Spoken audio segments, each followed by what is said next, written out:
We all have those relationships in some way, shape, or form, but it's a matter of what you do with those relationships, how you empower your team to grow those relationships. That's what's going to make the difference for you. Hello, everybody, and welcome to another episode of the Raving Patients Podcast. As you know, I'm your host, Dr. Len Tao, and I wanted to wish everybody a happy new year. It is January 2024. It's hard to believe we got here. Hope everybody had a wonderful end of 2023. We're in a new year. New things are going to happen. Lots of new technology is going to be out there. But this is the first episode of season 7. And I said season 7 of the Raving Patients Podcast. So I want to first thank the sponsors who have been with me for quite some time, both Dental Intelligence and the doc sites for their support, allowing me to come to your inbox every Friday. So today's episode is being recorded with a friend of mine. We actually met in March at the National Mobile and Teledentistry Conference in Frisco, Texas. And we've seen each other probably more than most people because we go to a lot of the same meetings. And we become friendly. She was just at my event in September of 2023, Supercharger Dental Practice. She attended it. And I wanted to have her on here to kind of spread her knowledge to the dental industry. So please welcome to the Raving Patients Podcast, Sheena Hinson. Sheena, thank you so much for joining me today. Thank you for having me. I can't believe it's already 2024. What a whirlwind of a year. A very busy year for both of us. I think we spent more time together than we, with a lot of my family members. It's kind of crazy. It happens a lot. I have a lot of work wives that I travel with more than I'm actually home. So you're one of them because I see you everywhere. Every meeting I go to, you're there. So, but I want to kind of let people know who you are and what you do. So I'm going to read your brief bio. So Sheena Hinson, RDH, is an industry advisor and go-to-market strategist in dentistry. Her extensive clinical and operational knowledge give her a deep understanding of the unique challenges and opportunities from the ground up. Leveraging collaboration, experience, and deep industry connections, Sheena develops impactful strategies that accelerate growth and maximize profitability. She plays a pivotal role in the dental industry using her expertise in assist companies in strategically positioning their products and services. By empowering industry supporters to be able to not just create, but also deliver the tools and resources needed by our providers, she contributes to the overall growth and advancement of the industry, elevating standards and driving positive change. So, Sheena, just so people are aware of, if they haven't heard of you and you're still fairly new in the industry, how do you help practices? What do you do? And then we'll get into the content. So what I do is kind of on both sides of the industry. It's one of those things where you just become an accidental expert. So on the practice side, I help, with growth, especially the practices. They're like, all right, we're doing all the things. We've got all the right protocols. We've got our leadership in place, but how do we get to that next level? We feel like we've hit the roof. So whether that be figuring out like from an operational standpoint, where there are opportunities to even improve upon what they're doing great. And then of course, the industry supporters, how can we have a product that better supports the practice side? Got it. That's great. So where do you see the future of dentistry? There's a lot of, and I know that's a very open-ended question, but I know that the title of the podcast is Uplevel Your Practice Through Collaboration. So, obviously, let's talk about collaboration and the future of dentistry. So I think that collaboration is really, it's a mindset, right? Whether you're in a practice, whether you're outside of practice, there is so much more that we can accomplish if we don't try to reinvent the wheel with everything we do, right? Whether that be technologies or processes or the way we lead in our practices. And, nobody owns the market on great ideas. So really out of my own headaches, when I first got started really outside of practices, I very quickly realized that there are things that give me a spark of joy and there are things that suck the life out of me, right? And we all have those. And instead of figuring out like, oh, how can I enjoy or how can I get better at those things that really they just suck the life out. What can I do to still make sure that those things are done and done well? And then also use my strengths to help other people that they might need mine to complement. So what I mean by that is, I'm great at strategy. I'm great at figuring out where the gaps are. I'm a fact finder. And then some other people, they're executors, right? They may not be able to look at it more like futuristically or seeing the big picture. but they are the ones that when they know, okay, we're going to do A, B, and C, they can get it done. And so really learning a lot about myself, maybe a little blood, sweat, and tears along the way, I figured out instead of trying to do everything on my own, why not partner with these people? Again, this can be inside of practice or outside of practice, and really leverage each other's strengths. Because when we do that, we're all happier, right? Then when we're happier, we're more productive. And I think in many cases, there's a better end result.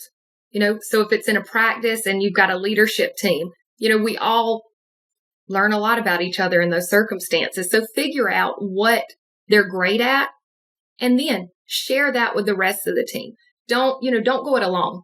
And it's really this beautiful groundswell. And I agree with you. Everything you said, I agree with. I think collaboration is key. I think, people are so focused on keeping things in-house and not using partners to some extent. So can you go over some of the collaboration that you recommend practices?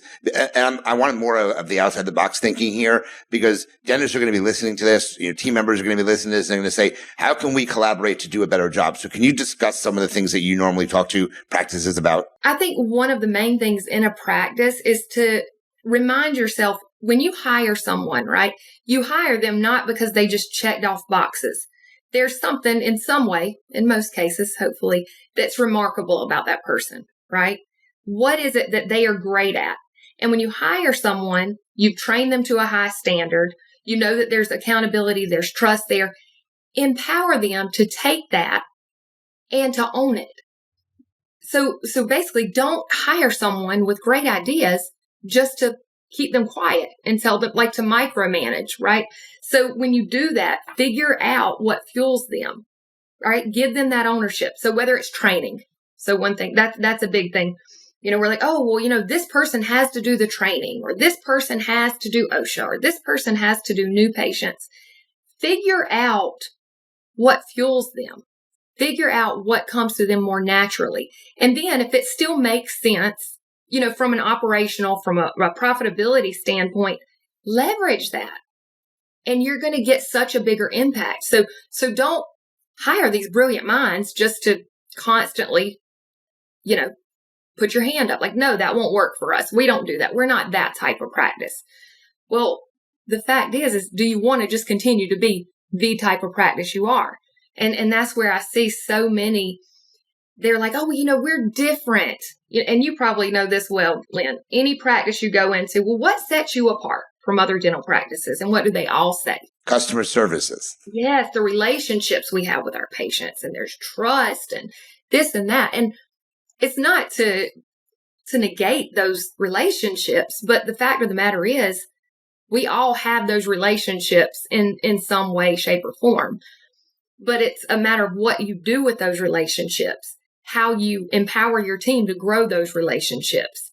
That's what's going to make the difference for you. And that's where I think a lot of people miss the mark.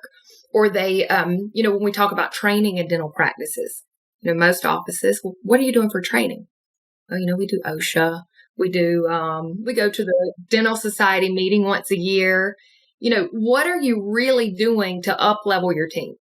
Right? To really invest in them, maybe not like a direct clinical thing, but what are you doing to help them grow? And I know I'm kind of getting off on a tangent there, but I always say the org chart, it's upside down. If you're in leadership, you are there holding the bottom up. And then you've got your leadership team, and then you've got the rest of your team, and then your patients. And if you're not supporting and fostering that growth in your team members, you're going to have that attrition. You're going to have that turnover, and it's not for a couple of dollars. And I can promise you that because I know that from my days on the other side of the break room table. They're leaving because they want that professional development. And I think that's one of the biggest pain points in practices right now. Human capital, right? That's what everybody's talking about. That's the playbook. That's the little piece of it that's not in there. And so now with this, perfect storm of a market and just the way, with the DSO space and private practices, it's kind of coming to a head. So we've got to figure out how can we do this differently in a way that we can grow a business, we can be more profitable. And the way we do that is by investing in our team members, by trusting them, by empowering them. And that's just such a missed mark with many teams that I've worked with. Got it. I think that's great. And that jumps me right into my next question was how do you optimize human capital? And I think you stated some of it was that you empower them. You give them the ability to make decisions on their own. And I'm just going to use an example here. I do consulting with an office locally here in Florida. And I went into the office yesterday and we were chatting about things and I was looking at her numbers. And she has $500,000 in accounts receivable. And she said, well, that's not accurate. I'm like, well, what do you mean? She goes, well, we don't write off things when we're supposed to. And I'm like, well, you need to, because literally it's probably closer to 100,000, but she has 20 years of account balances that are on there. And I'm like, that doesn't work that way. So you have to empower your team to do the right thing and start working on that, because and I asked her on the same note, how much credit do you have? Like how much patient credits are on the account? She had no idea. She had $77,000 in credits. So, the point is that I said, you need to empower your team to start doing these things properly. And so I'm curious from what is the best way, or how can you optimize the human capital? Because that is such a big factor. If you don't optimize it and you don't take advantage of the capital that you have in human, look, I talk about social capital all the time. Practices are that have social capital do really well, because they have that social media that they're invested in that. Well, human capital is different. It's really taking advantage of the team that you have that working for you, because hiring a new person costs a lot of money in training. It never everybody's on the same page. You want to take advantage of what you have in the office. So how do you optimize human capital? Yes, and I think so. To mention real quick, you were talking about the numbers. I think it was Teresa Williams had a great stat that she shared at Dykema. It was I think it was the total time to recoup. It was a dental hygienist she had used in her presentation, but it was 10 months to recuperate the loss or the hit to the bottom line. By the time you rehire, retrain, all of the things it takes to get somebody really acclimated to your systems. It's insane. But I think the way you optimize it is by investing in training, right? So I always talk about teams because I love acronyms because my memory is awful. But training, empowerment, accountability, mission, and synchrony, right? It's not in the same order, but stay with me. So you got to train them to a high standard, right? You can empower them once you've got accountability in place. Your numbers, the numbers don't lie. You track those things. Mission, they got to understand where the goalposts are. How many practices have you worked with, Lynn, that they're like, well, if I put a goal that's achievable, then my team, they won't do anything to get there. They'll just kind of throw their hands up, right? And then you've got synchrony. Is everybody really on the same page as far as how we speak to patients, how we present treatment, how we diagnose treatment?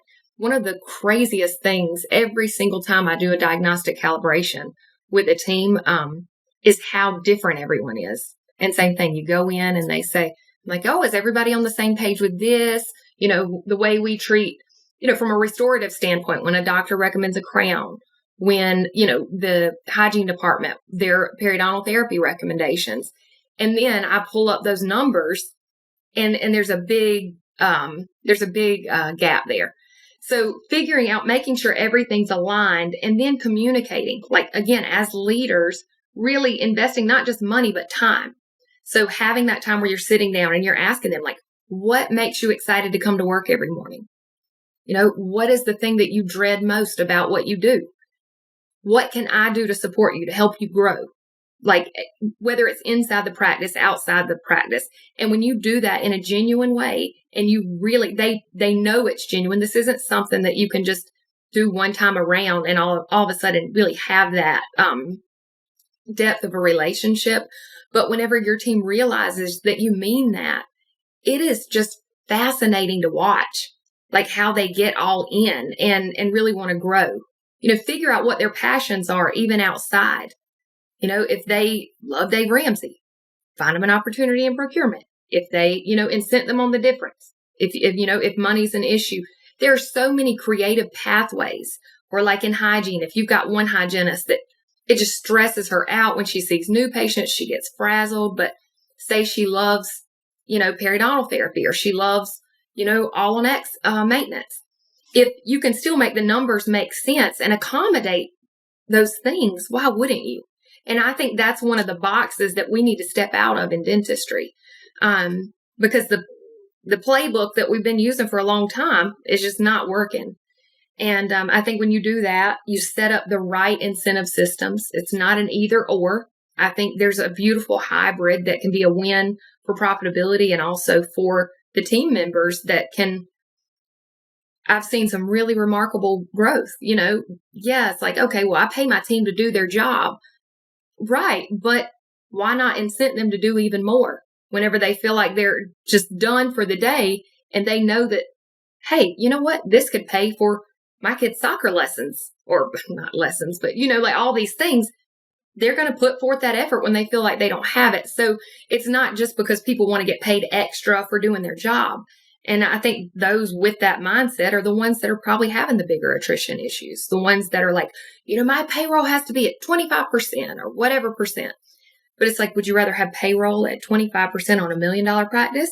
Or would you rather have payroll at 30% on a $3 million practice? And those offices that understand that and just have that mindset for growth, not the scarcity, like, oh, we can't afford to not cap incentives and this and that. Well, you cap incentives, you cap your investment on training. Now, I mean, responsible training that really impacts the bottom line. Now, this isn't just like a bunch of lunch and learns. This is something that's well thought out. But if you cap those things, you're going to cap your own growth. And, a lot of practices are, we want to work on our business, not in our business. But again, they want to handle everything. They don't want to invest in training. They don't want to really empower their team to do it. And until you really embrace that, you're going to keep spinning your wheels. You're going to keep working in your business. And it's not going to change. Got it. No, that makes a whole lot of sense. I'm a huge fan of not only empowering team members, but also incentivizing them. I love incentives. I think money talks. And if you provide them an opportunity to make more money, they're going to perform, versus just paying them. But it's interesting. I ask questions when I work with team members. I ask them a question. I say, why do you get a bonus? Okay. And what do you think the most common answer is when I ask them why do they have an opportunity to get a bonus? Because they hit their goal? No, because they work hard. Oh, and I'm like, that's wrong, because you get a salary or an hourly payment to work hard. That you get a bonus because the practice is profitable. If the practice is profitable, you have the opportunity to make a bonus. If the practice isn't profitable, there's no money to give you as a bonus. And they don't really understand that concept. That concept to them is a little bit foreign. Okay. So I just want to, I'm interested to hear, you talk about profitability and I think you wanted to talk about something called ethical profitability. So can you touch base on that? I think, the way to talk to teams is, number one, they need to know where the goalposts are. There are so many practices out there, or practice owners that I've spoken to, really over the years. And, I ask them, like, what are your KPIs? What numbers are you looking at? And they're like, we don't really look at numbers, but you're wanting your team to exceed expectations, right? You want them to just go out there and shine, but it's like asking someone to kick a field goal, but they can't see where they're going. They're like, or I don't want to talk about numbers. I don't want my team to think that's all that matters. Or they're scared their team's going to think a certain way if they see those numbers. But your team members, they don't need to see what you're depositing into your account, right? There's visibility and there's transparency. And you have to give them that visibility to know what they're going after. And I think that's step number one. And really, prior to that, you've got to understand your numbers. And if you don't, find someone who does. Find a mentor. There are tons of coaches out there that are just experts at this stuff. So, that's first and foremost the most important thing. And then once you figure out where those goals are, set a SMART goal. I'm a firm believer. I kid you not, I had a doctor tell me once that the Lord told him he was going to have a $10 million practice. And I love Jesus too, but we've got to have a SMART goal or you're just going to piss your team off. You've got to set a SMART goal. If your team is not hitting the goal, you know what's going to happen? They're going to throw their hands up and be like, whatever. Again, these are the things that I know from being on the other side of a break room table in a practice. And, it just doesn't go over well. You'd be better off not having any incentive system versus making it unachievable or laughably low. I mean, honestly, because then they're going to be like, whatever, like keep this little bit you gave. I mean, it's just the reality, right or wrong. So I think that's important, the way they set that up. And another thing too, when it comes to ethical profitability, the reason I always say that word before I step back, whenever I was in leadership, in a practice, what we did, we grew about 57%, I think, in our department. And we did that because normally when you say, we grew, we were profitable, people were like, oh my gosh, they were selling everything, or a Profi meal, all these double booked appointments, everybody's running around. But we didn't. We set smart goals. We made sure everyone was in alignment. They knew that the numbers weren't the most important thing. Their personal growth was. And it took time for me to build those relationships with them. They knew that they would never be asked to double book themselves. They always had at least an hour-long appointment. They had 2 hours if they wanted it for implants or for periotherapy. What we did is we scheduled properly, right, with the right amount of time. And first and foremost, like the biggest thing that you can do is let your patients know their options. No matter what you do, there are always options. And I think as a clinician, even for years, I practiced this way myself. I worried, as a patient advocate, I was more of an advocate of their pocketbook. And I felt like I had to hurry and filter down all these decisions before I ever passed it to the patient. And it's really, whenever I went to work with Dr. Yaste and Dr. Joe at Ballantyne, it kind of shifted my mindset because I had always operated in a different mode. And, just seeing that, man, there are patients out there that they would rather do anything than have to worry about getting another implant or have to worry about a tooth breaking. And really, instead of thinking of it as, oh, we don't need to present ideal dentistry or this or that, that's not our decision. We let the patient know. If you want to be most proactive, here's what your options are. If you want to be more conservative, we can try this. And that's really all that we have to do. And I'll tell you, that is one of the biggest stresses as a clinician that was ever taken off my shoulders when I quit having to decide for my patients. But it's also one of the biggest roadblocks that I find many practices run into. We don't think twice about sending a patient to a specialist for something or telling them to go buy things on Amazon or at the drugstore. And I think that when we're honest with the patient, we talk to them just like you and I are speaking, and we let them know, like, hey, this is what I think you need to be most successful, whether you do it here or elsewhere.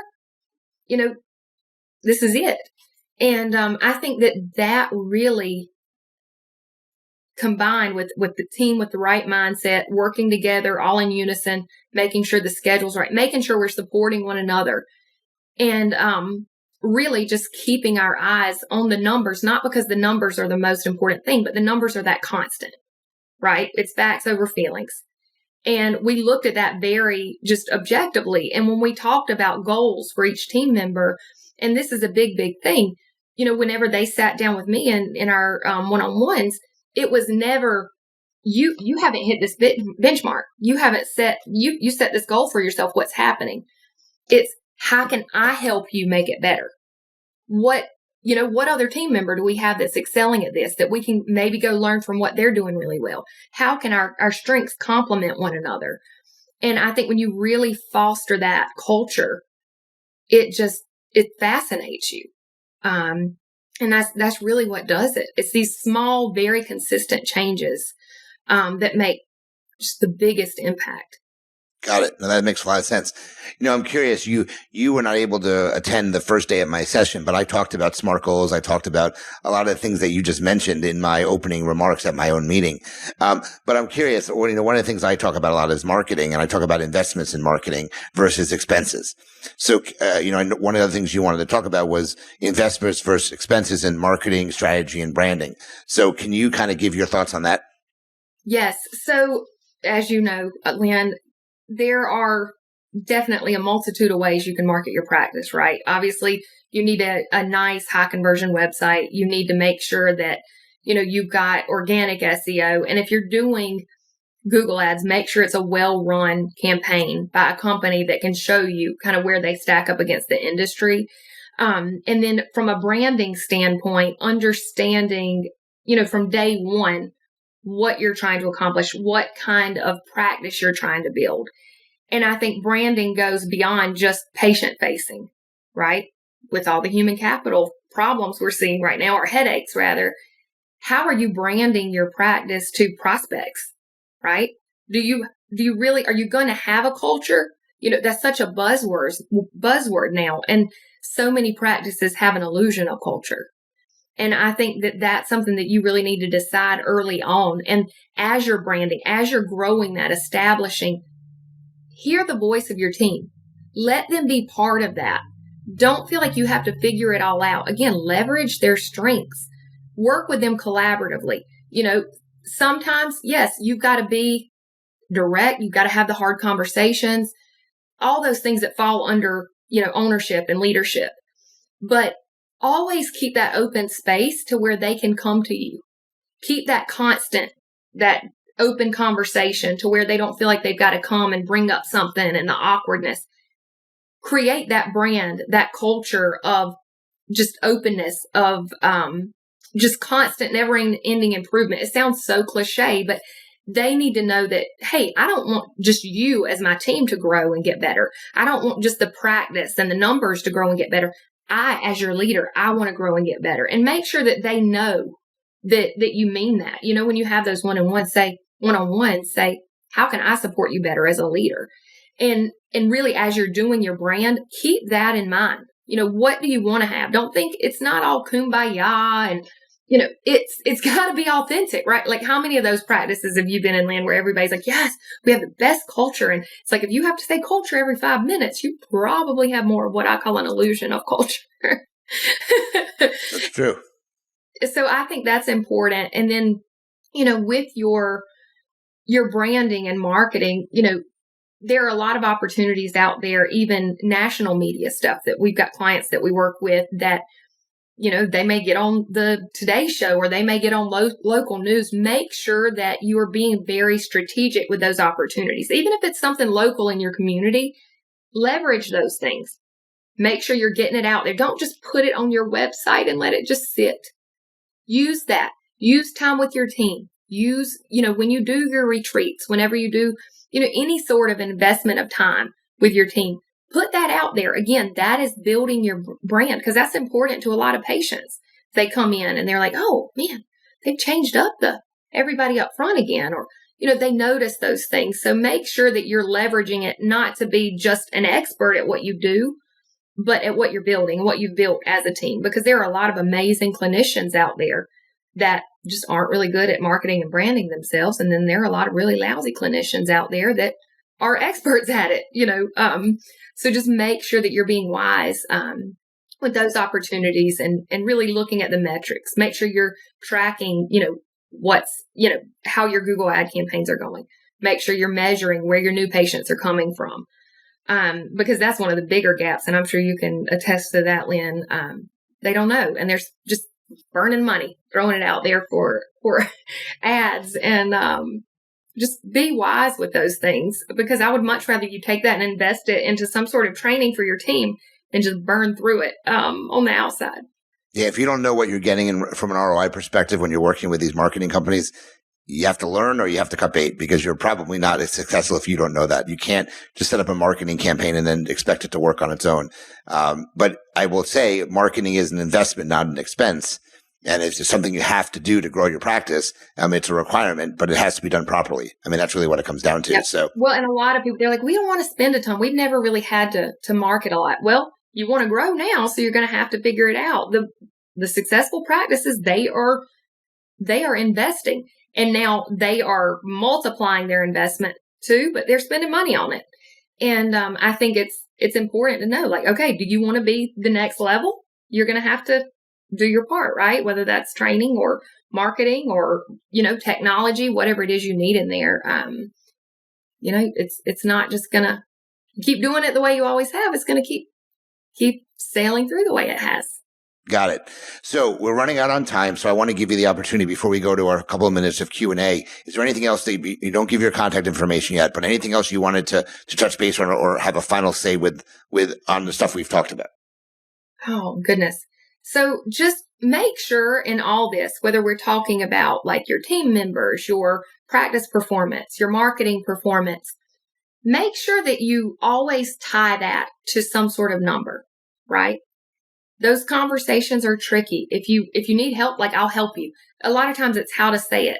So, if you're just getting to the point to where you're like, okay, I want to really start growing, but we're just not that type of practice, be open with your team about it. Let them know, as a business, I want to grow so that I can take care of you. Because if your practice is not growing, it's dying. And when your team comes to you, they're going to want raises, right? None of us work for charity. So make sure that they understand that we look at the numbers not because numbers are the most important thing. That is our constant, right? That's how we can provide a higher standard of care. That's how we can do more charitable things. That's how we can give raises. That's how we can have different bonus systems. That's how we can get new instruments. That's how we can, do fun retreats. So let them understand that we want to provide that care. We want to do better. We want to take care of our team. And just the basics of that is the business has to be growing and you have to constantly reinvest in the business for that. And be open with them. Let them know if you're just learning about it. Communication makes such a big difference. And they would much rather have that vulnerable side from their boss or from their leader than, they're just going to assume and probably not assume goodwill. So always do that. If you're not sure, communicate. Got it. All right, let's switch to the Q&A. Very quick here. You need fast answers, no long drawn out answers. Okay. So, how do you define success? Better than yesterday. Okay. Do you have a favorite business podcast? There are so many. I love Adam Grant. He's probably my favorite, like in all. And there's a lot of different entrepreneurs on there. So I would say that. Okay. And what's the name of the podcast? Work Life. Okay. What characteristics or skills do you find are important for leaders? Humbleness, confident humility. Okay. What has been your most satisfying moment in your business? When I see other people so excited about their growth. When they just light up like, oh my gosh, I did that. That's good. What have you given up on that you wish you never had? I don't give up easily. Do you make a to-do list every day, weekly, or when do you do it? I make way more to-do lists than any healthy, sane person should. Okay. What do you feel is the number one thing that people are always asking you for help with? How to grow their business. Okay. How to monetize. Do you have a hard time telling people no? Absolutely. Okay. If you had a chance to start over again, what would you do differently? Everything but nothing. I don't know. I think that we all go on our path. Every little bit of the hard stuff, the sad stuff, the happy stuff, it gets us where we're supposed to be. I would have more mentors, though. Mentors earlier. So this is a good follow-up then. Who do you look to for advice or mentorship? Anybody I can learn from. Okay. This was an interesting one. What book should you go back and reread because it's made a great impact on your life? Atomic Habits. Atomic Habits. And the last question, which I ask everybody, and it could be business or personal. Okay. What is one subscription you cannot live without? Oh gosh. Subscription? Yeah. In my business? Or personal. Oh man, that's a hard one, Lynn. Take a personal one. It's easy. What is the subscription you have that you can't live without? Probably Netflix. Netflix or Amazon. Those are the two people things say. Yep. So how can people reach out to you if they want information about what you do and how you can help them? They can find me on LinkedIn. Sheena Hinson, Sheena. My email is sheena@uplevelpracticesolutions.com. I'm also on Instagram, Sheena Lynn RDH, and then Uplevel Practice Solutions. And then, of course, I'm on Facebook. And anywhere on my website, uplevelpracticesolutions.com, that has all my contact info there too. She's very social, so you can probably find her somewhere. This was great. Thank you so much for sharing your expertise with the audience, the viewing audience, and the listening audience. Guys, if you like the episode, please share it. Please like us. Please review us. Do everything you can to promote it. Reach out to Sheena if you think she can help you for your practice growth and up-level the practice, as we like to say. And I want to thank the sponsors before we exit, both Dental Intelligence and the Doc Sites for their support. And as always, as I end these episodes, please remember, your reputation matters. Sheena, thank you so much for joining me, and we'll talk to everyone soon. Thank you, Lynn.